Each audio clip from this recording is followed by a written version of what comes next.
bureaus of missing persons in every city in the world list thousands of odd and unexplained disappearances.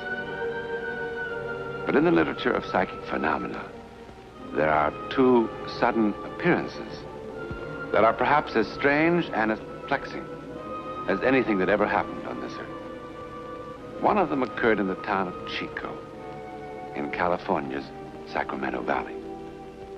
The date was March 17th, 1922. It began with something as commonplace and as ordinary as these pieces of granite, sandstone, marble, shale, quartz. Ordinary pieces of rock and stone. Or are they? Yes, sir, that'll be in this week's paper. We're printing it up tonight. Just as soon as... Just a minute, Mr. Stroud. Harry!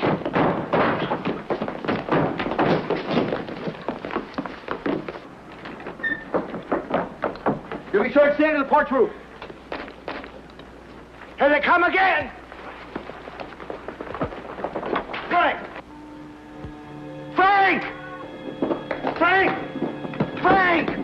Frank!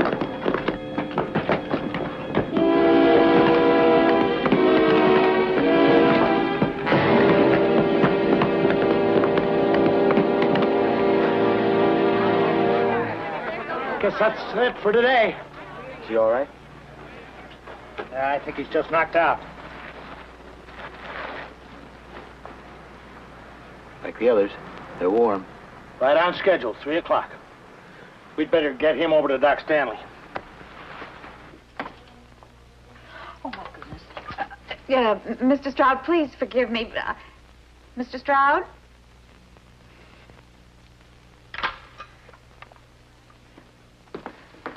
How's Frank? He'll be all right. Harry? Have you told the marshal yet about what you did? There was no sense getting him riled ahead of time. You know, when all those people start arriving in town, he's going to go sky high, Harry. Joe Tomlinson's just worried about looking foolish in front of outsiders about not being able to stop this. Or not being able to find out who or what's been doing. And all those big city newspaper people writing it up, we're going to look pretty foolish. The whole world's going to have a great big horse laugh at us. Maybe. But maybe this is something important that the whole world ought to know about. Jenny, our business is news. However it turns out, it'll still be news. Are you going to meet them? 2:30 tomorrow. Joe Tomlinson won't like it. Joe Tomlinson doesn't like anything.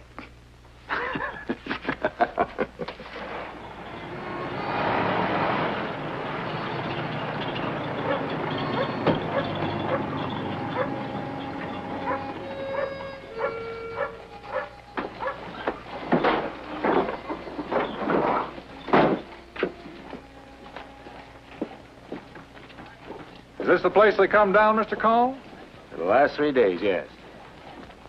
But you still don't believe me, do you? Oh, I imagine there's some stones coming from somewhere. I just don't think you're foolish enough to believe there's anything strange about it. You think this is a hoax, too? Well, let's say I'll have to be shown. Folks in Los Angeles like to read about this sort of thing, so whatever happens, I'll write about it, but I'll write the truth, Mr. Cole.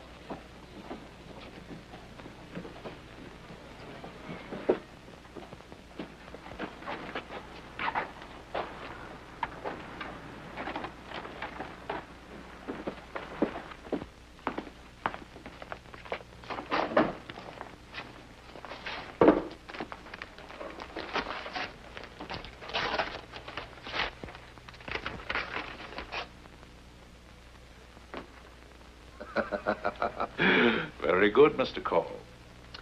You've got a fine sense of theater. All the props in the right places at the right time. Listen to this, Bradley. Harry Cole, editor, Chico Chronicle. Dear sir, this is to inform you that I am the one who's been causing the stones and rocks to fall on Chico.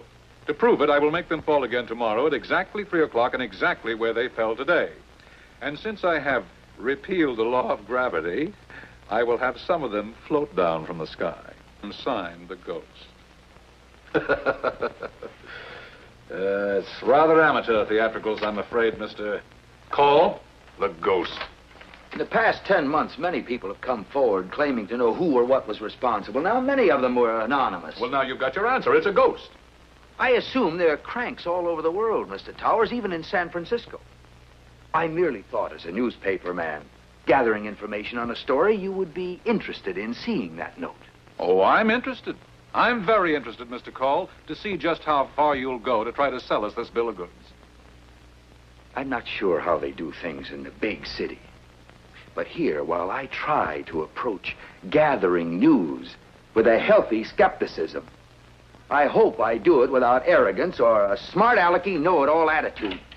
Very well put, Mr. Call. Don't you think so, Towers? See, you got visitors, Harry. Hi, Joe. It's the town marshal, gentlemen, Mr. Joseph Tomlinson. This is Mr. Towers of the San Francisco... Yeah, I know who they are. You don't seem very happy to see us here, Marshal. No, I'm not. I think this is strictly a local affair. It's nobody else's business. How do you know that, Marshal? What? Well, I mean, unless you know who or what is responsible, how do you know it is local? What else can it be? Well, I'm sure you've been trying to find out for the past 10 months. Sure, naturally. Now, Chico isn't a very large town. If somebody is launching stones with some sort of catapult, I'm sure you'd have discovered him by now. If it's really happening. Don't you see, Bradley? It couldn't be anything else. There are no hills around here. Those stones come straight down from nowhere. Sure they do. Where's the highest spot in town, Marshal? The roof of Torrey's warehouse up on High Street. Can we go up there? Certainly. Well, that's where I want to be at 3 o'clock. With field glasses. That's Harry Call's place, huh? Yeah.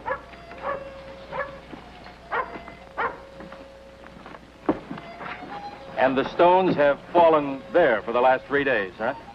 Right in it. Mm-hmm.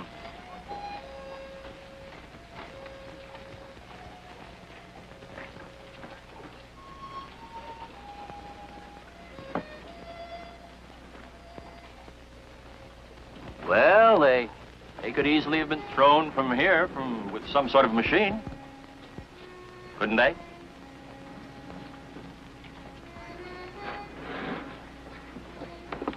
Bradley, let me tell you something. For the last 10 months, those rocks have fallen just about every place in this town.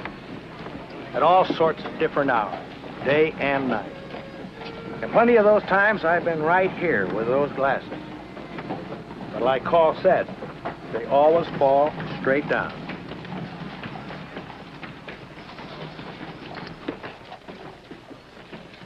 It's almost 3 o'clock, Mr. Towers. Just a minute or so by my watch. Well, at least come in under the porch roof. No, sir. This I want to see from beginning to end. There, Mr. Bradley, a little more to your left. Up there.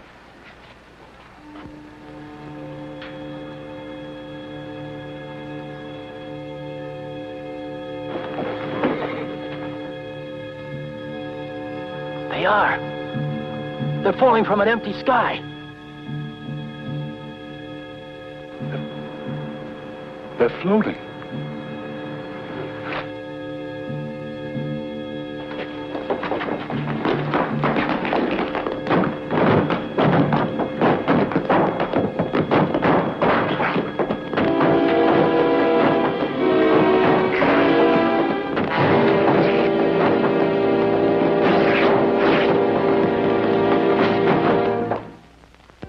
The man who wrote this note, who signed himself the Ghost, was never heard from again.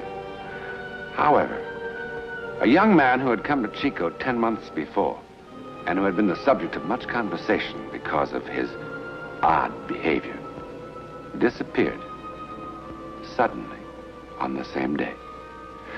A nationwide search was made for him, but no trace of him or his invention was ever found.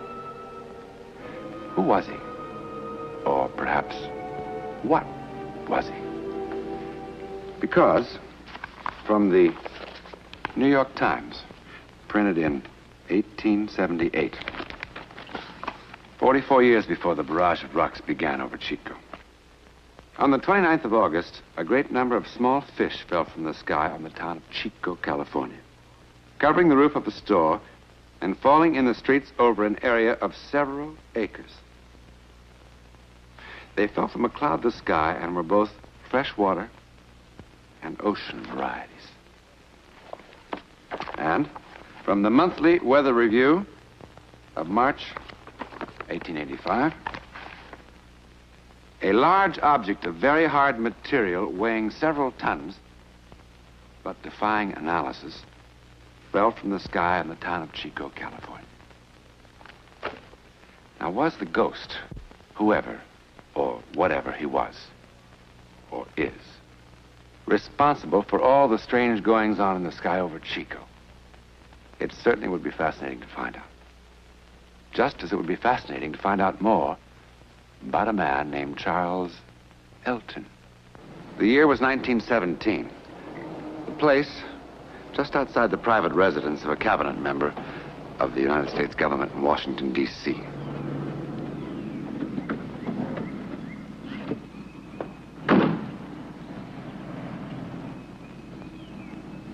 Charles Elton, if that really was his name, chose to make an appearance here in a most unorthodox manner.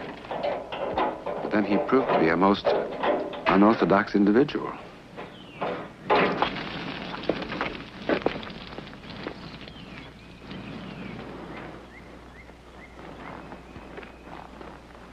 Your office, Mr. Secretary? No, there's a meeting at the State Department, 8:45. It's nearly that now, but let's not break any crosstown speed records. No, sir. I'm afraid you won't be able to leave just yet, Mr. Secretary.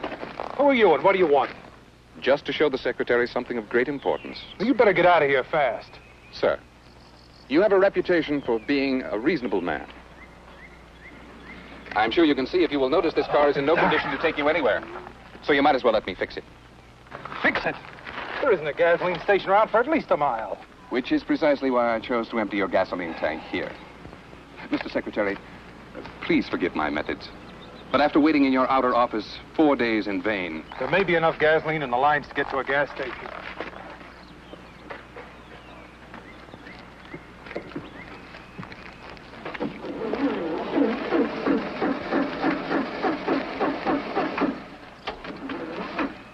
Carter, you'd best go and telephone for a taxicab. Maybe I better call the police. No, I'll be all right. Yes, sir. I thought your face was familiar. Excuse me, sir. Where are you going? Just to get your garden hose. Hose?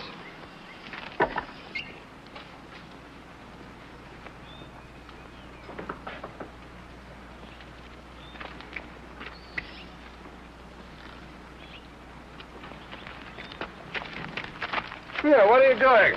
Fixing it so you can drive to the State Department. Great Scott, man, you'll ruin the motor with water. Just water, yes. Well, do you think I sprinkle my lawn with gasoline? Mr. Secretary, please, relax. I assure you I'm not harming your high-powered engine in any way. There. That ought to do it.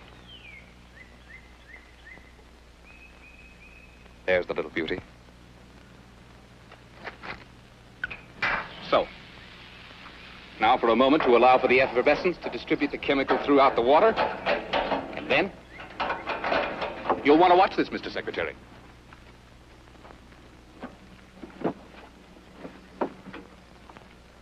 I pump it to get some of my mixture up into the carburetor.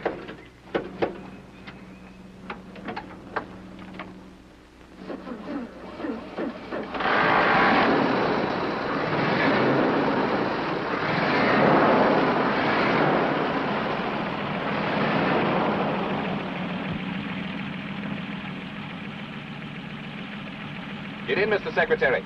I'll have you at the State Department in 3 minutes. I'm a very careful driver, sir. Where did you get the gasoline, Mr. Secretary? Oh, from the garden hose. Naturally. Pardon, sir? Cancel the taxi cab. Yes, sir.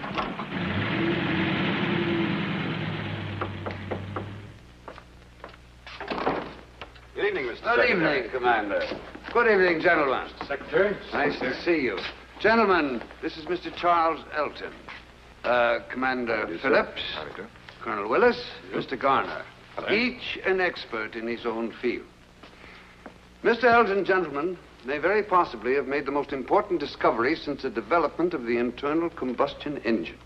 If he has what he appears to have, It would, to say the very least, accelerate the growth of world economy at an unprecedented rate, and aid greatly in giving the Allied war machine complete and overwhelming superiority. Where is this miracle, sir? Right here. I'm not surprised that you wondered, gentlemen. I could very well have been duped, but that's why we're here, to find out. Is that the engine, Commander? Yes, sir. Now, you're absolutely certain that the tank is empty, and that it has never at any time contained any fuel whatsoever. Absolutely, sir. Good. Colonel, did you get the water? Oh, yes, Mr. Secretary. Good. Where did you get it? I picked it up at the corner grocery store, sir. Oh, fine. Now, is there a clean glass handy? Oh, yes, sir. Right here.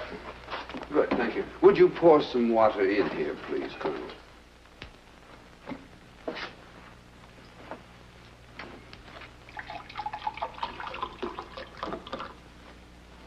Colonel, have a drink.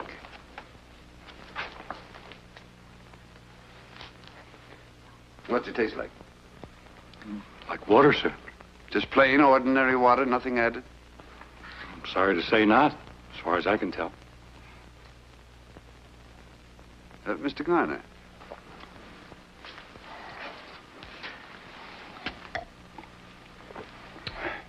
Just water? Commander, how long to run an analysis on this? Half a minute. Good. Mr. Garner, is there anything at all unusual about this engine? No, it's just a plain automobile engine. Mm-hmm. Commander? I can tell better after they sit a while, sir. But so far, it's just good old H2O.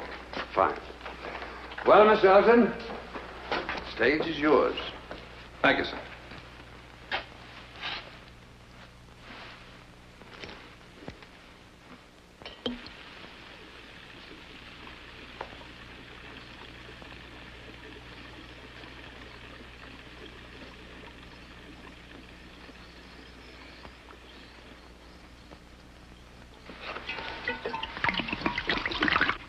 What are you doing?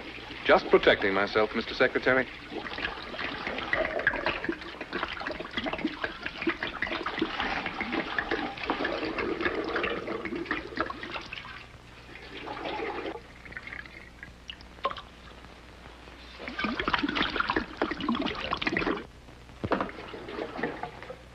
Just enough to prime it and run the engine for about a minute.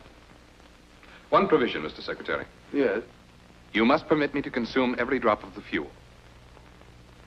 Well, sir, all the elements I use can be found on this planet. And perhaps some very clever chemist, after some hard work, might succeed in making an analysis. Then I would no longer have a secret, would I? And therefore nothing to sell. Yes, I see what you mean. Very well, you have my word.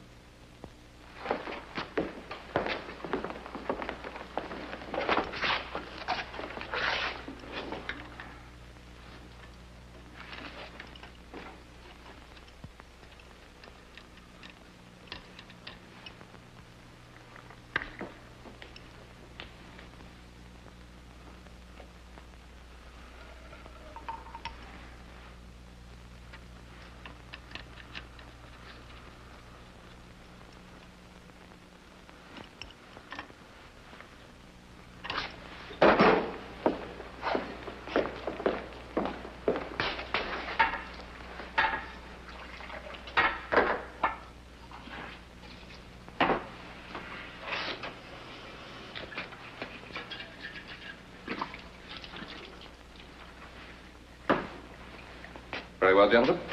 Someone can start the engine. Mr. Garner? But, Mr. Secretary, if you'll forgive me, there can only be one possible result. Water vapor and an internal combustion engine are incompatible. You'll simply ruin a perfectly good engine. That is a risk that I feel we can afford. Very well.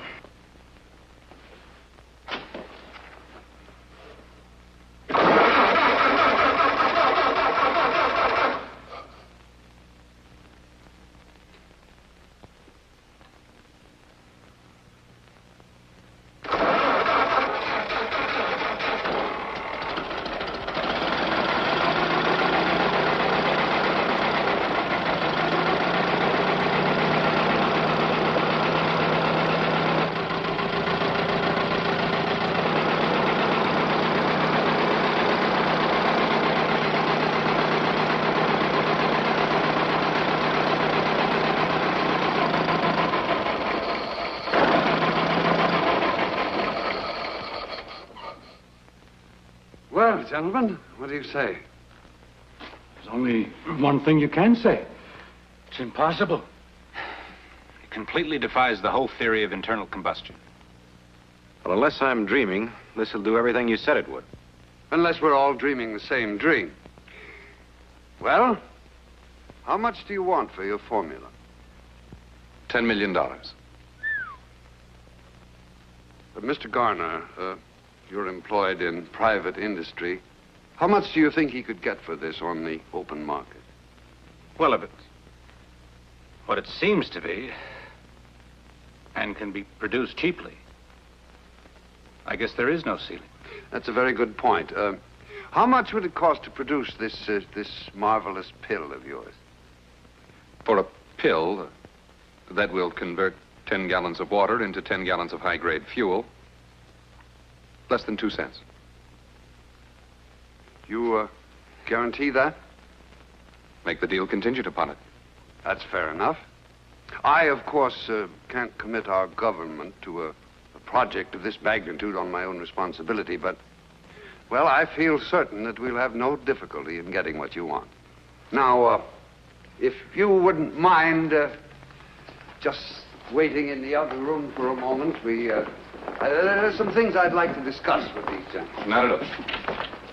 I'll be with you in a very few moments. Take your time, Mr. Secretary.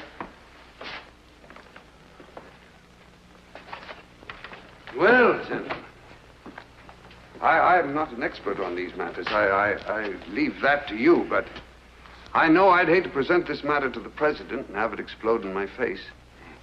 Well, nobody's an expert on that stuff, except your Mr. Elton. You took every possible precaution, sir. I know one thing. There was no drop of fuel of any kind in that engine until he poured his mixture in. Mr. Garner, you're a very cautious man. Would you care to express an opinion? Man enough to be a complete fool to believe what we just saw. But I believe it. There's no other choice. Well, gentlemen, that's good enough for me. Mr. Elton, I'm glad to... Mr. Elton? Mr. Elton! He's gone. And he was gone. He had completely vanished. The FBI and the Secret Service for many, many months searched for Charles Elton. They checked every hotel and rooming house in Washington. They interviewed every Charles Elton in America. They took his fingerprints from the laboratory, and they checked them and compared them against every conceivable source. But not one shred of evidence was ever found to prove that such a man even existed. And of course, to this day, no one can even imagine how he managed to make gasoline from water. His secret, like the secret of the ghost who worked his magic in Chico, California, continues to elude our best scientific minds. We may never discover who these men were.